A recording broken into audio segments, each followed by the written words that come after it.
they get a huge tax break in this bill. For the wealthiest individuals, they get an $80,000 a year cut in their taxes, what they call state and local taxes. Well, okay, more reasons to save America and kill the bill. Joining me now, Oklahoma Senator James Lankford. Happy New Year, Mr. Lankford. It's great to see you, sir. Thanks for coming on. Great to see you again. Happy New Year. You know, your point, we played a sound about the journalists getting half their salary paid. I don't know, nobody offered to pay my salary. Nobody offered to pay half my salary. Why do you think that is, Senator Lankford? I mean, it's discriminatory. It was a piece that was built into this bill that kept the message down to every different journalist in the country to say, write good stories about this, because we're going to literally pay your salary or a portion of your salary with tax credits. I would assume that if this thing were to pass, that every journalist in America would have to begin every story with a conflict of interest disclaimer to say my salary is paid for by the federal government. I need to say that before I actually do this. But it's not enough just to have NPR and PBS at this point, I guess. Now Democrats want to actually pay the salary of journalists across America to be able to save journalism by actually federalizing them. My simple statement in the speech was, what could go wrong with free press by having the federal government actually paying the salary of journalists? Let's keep free press the free press. No, it's a great thought. I bet you they probably wrote in some to make sure nobody from Fox News gets any subsidies from the federal government. Just saying. I don't know that for sure. Your other point, though, is also terribly interesting. We've talked about it before, but, you know, the state and local tax deduction, studies have shown only the top tier people are going to get that break from the two coasts, essentially. Maybe a little bit in Illinois, but it's basically what the Northeast, California, and so forth. I mean, that's such phony baloney. The Democrats aren't the party of the working folks anymore. The Democrats are the party of the coastal elites, the academy, very wealthy people, you know, all these Silicon Valley billionaires and so forth. I mean, that's a big change in our, you know, professional time, Senator. Don't you think? Part of it's Donald Trump, but I think it started even before Trump. The GOP is representing working folks. Yeah, it is actually. The working folks that are across the country, rural America, folks that are working all over the country, just getting up, going to work early in the morning. They're tired of paying for people that are illegally present in the country. They're tired of paying taxes while they're driving in at 6 o'clock in the morning into their workplace. Somebody is sleeping until 10 that's getting government benefits and entitlements. They're tired of that, but Democrats are not tired of pouring those things out. And one of the most expensive portions of this bill wasn't their child tax credit. It was the huge boon to millionaires. That was the state and local tax deduction. If you're in a high tax state, those are the blue states, you get up to an $80,000 deduction on your taxes, where the federal taxpayers actually help offset your local taxes in New York and Illinois and California. In those high tax states, you get an offset for that. That is not fair to be able to go subsidize millionaires in blue states, while those of us that are getting up early and going to work have to actually pay for people not working or pay for millionaires in high tax states. And, you know, sir, also the, $12,500 credit to buy an electric car with an electric battery, so long as it's made in a union state, in a union shop. Right. Up to $800,000 per family eligible. And also, sir, the child tax credit. Now, I don't know what the final print is, and there still is no Senate substitute bill. But the benefits for the kids, which I think they've received enough, there's no workfare involved, and families up to $400,000 income would get that. In other words, these are middle class plus entitlements, government dependency plus entitlements.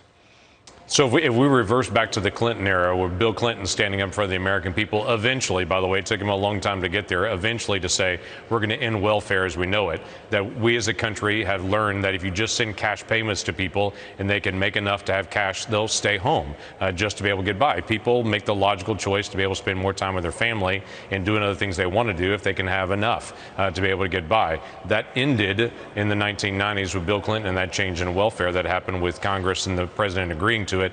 This bill was designed to reverse that, to literally go back to welfare as we knew it, and to start sending cash payments to people again in large quantities, and to be able to actually encourage people not to work. We saw that in the last year with COVID, that if you pay people not to work, they'll choose not to be able to work. That drives up wages, that drives up inflation. All the things that we saw last year with rapid inflation happen, all were triggered on this huge entitlement that Democrats put in place last March. They wanted to double down on that and increase that again this year. It'd be even more toxic for the economy long term, and it doesn't help people rise out of poverty.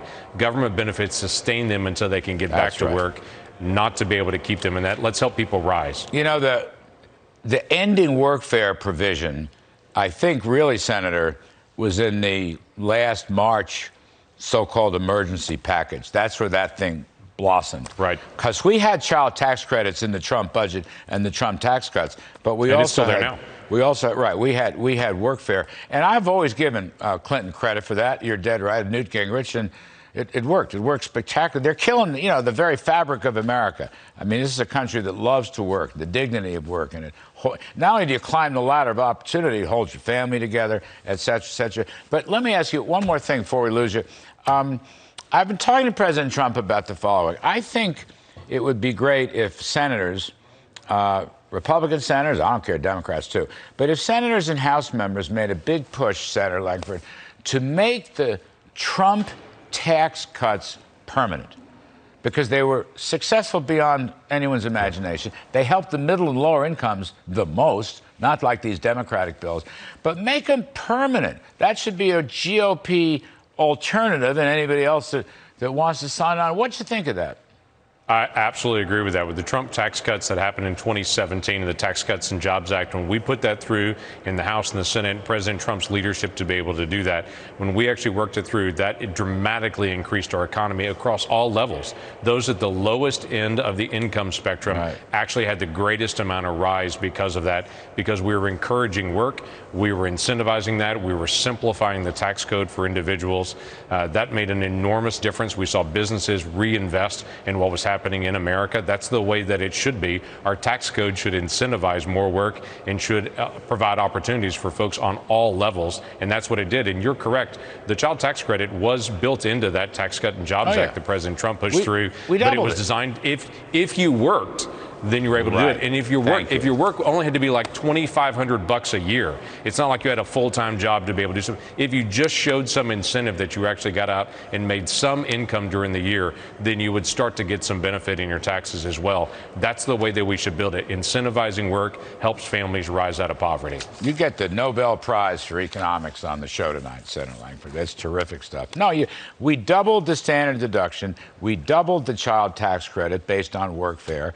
And middle, blue collar, and lower middle did the best. And we got rid of SALT. And unlike the Democrats' bill, the non-rich, I have nothing against rich people. Lord knows I want everybody to get rich. But the fact of the matter is, the non-rich did much better, in some cases twice as better, as the top rungs did. And I'm just saying, you had big growth, low unemployment, minority groups, right? They benefited enormously. Family incomes went up, $4,000 from Kevin Hassett's forecast. Let's bring that back. It's going to expire next year. It starts to phase out the capital spending.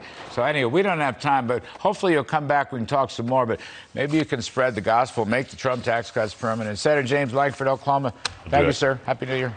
You bet. Always good to see you. Happy New Year as well. Great stuff.